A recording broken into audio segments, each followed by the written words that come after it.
Subway has really tasty sandwiches with fresh bread, meats, and veggies.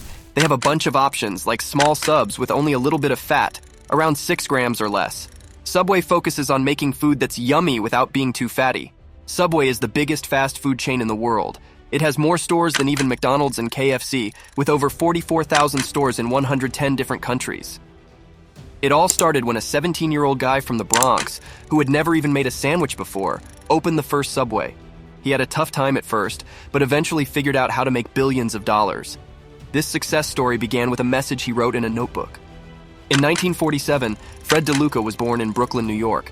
His parents worked in a factory and took care of the home. When Fred was 5, the family moved to a housing project in the Bronx. To them, this was a better place to live compared to their old basement apartment. Get ready to go on a cool journey as we discover the fascinating tale of Subway. Just 5 years later, the DeLuca family had to pack their things once again.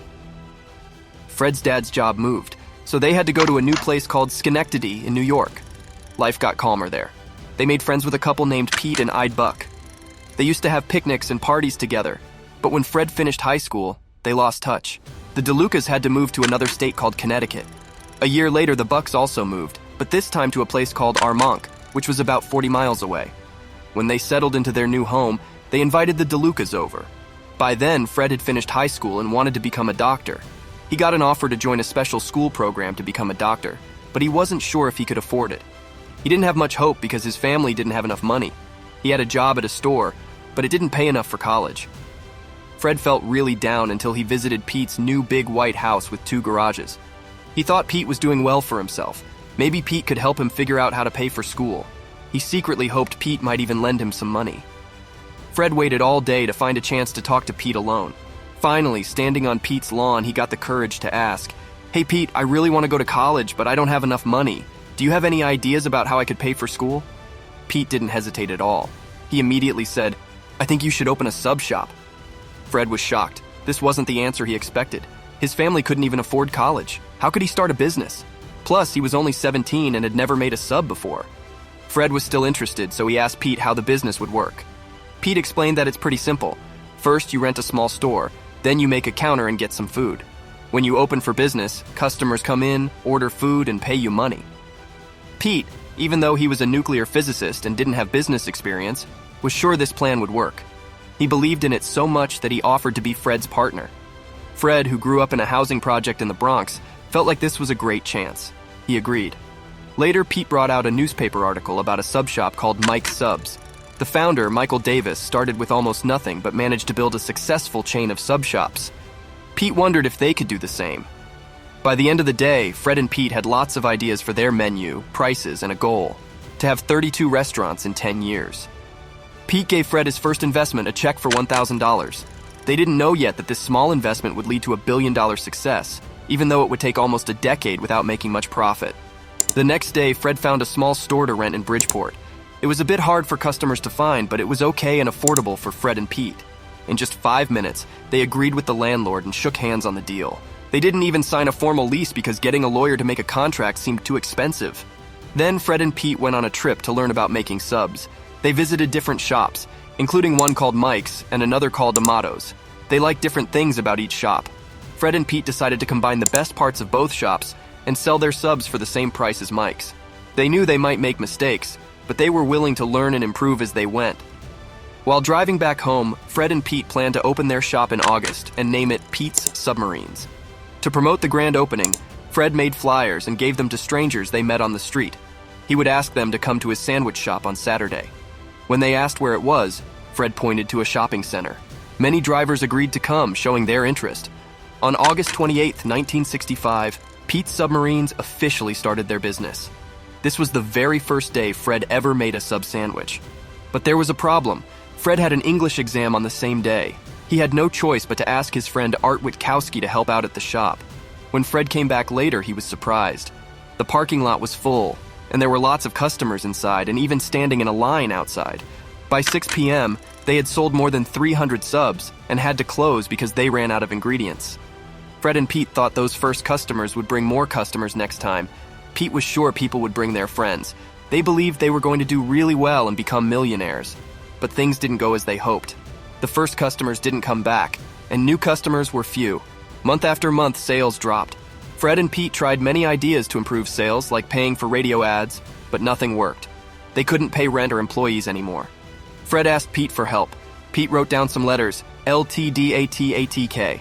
Fred didn't understand at first, but Pete explained it. Lock the door and throw away the key. This meant they were going to close the shop. It was a simple decision that changed not just their shop, but also the entire fast food industry. Fred didn't expect Pete to say that. The shop was only 6 months old, and he thought it was too soon to give up. He wanted to find other options. Pete realized Fred was right. They talked about ideas and they decided on something unusual. They would open a second shop. They thought having 2 shops would let them try different things and show that their subs were in demand. It was a big risk, but it was better than moving the restaurant to a new place. A few months later, they opened a second shop in Fairfield, Connecticut. It did really well, so they opened a third shop that year. Sales went up at all 3 locations. Fred and Pete thought it was better to have more shops than just one. But soon, sales dropped again as winter came. They now had 3 failing shops. Despite this, Fred and Pete didn't give up. They realized their business was better in certain seasons. People stayed home during the holidays to save money and didn't eat out as much. Fred and Pete waited it out, and by spring, sales got better. Over time, their reputation grew, and people's eating habits changed. Fred had given up on becoming a doctor. He switched his major to psychology because he didn't enjoy lab work.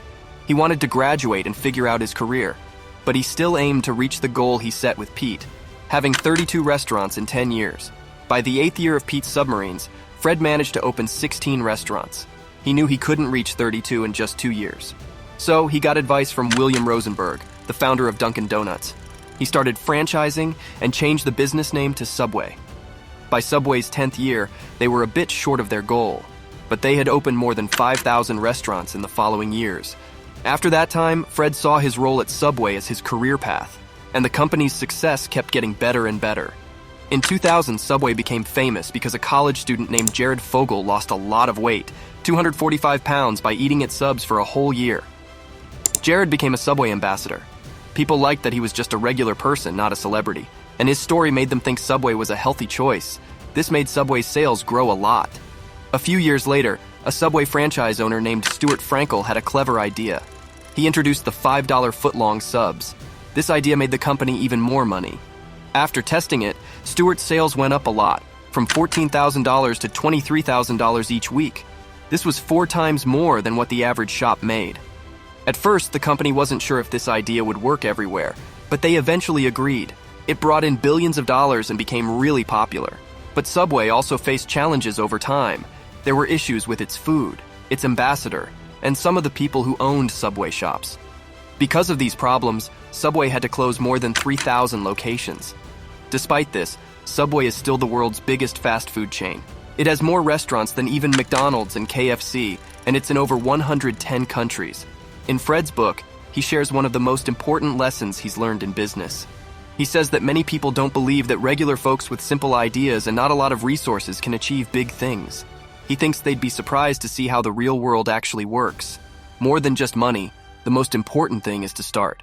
This story is about how a 17-year-old from the Bronx started a sub business and turned one small shop into a huge chain worth billions of dollars.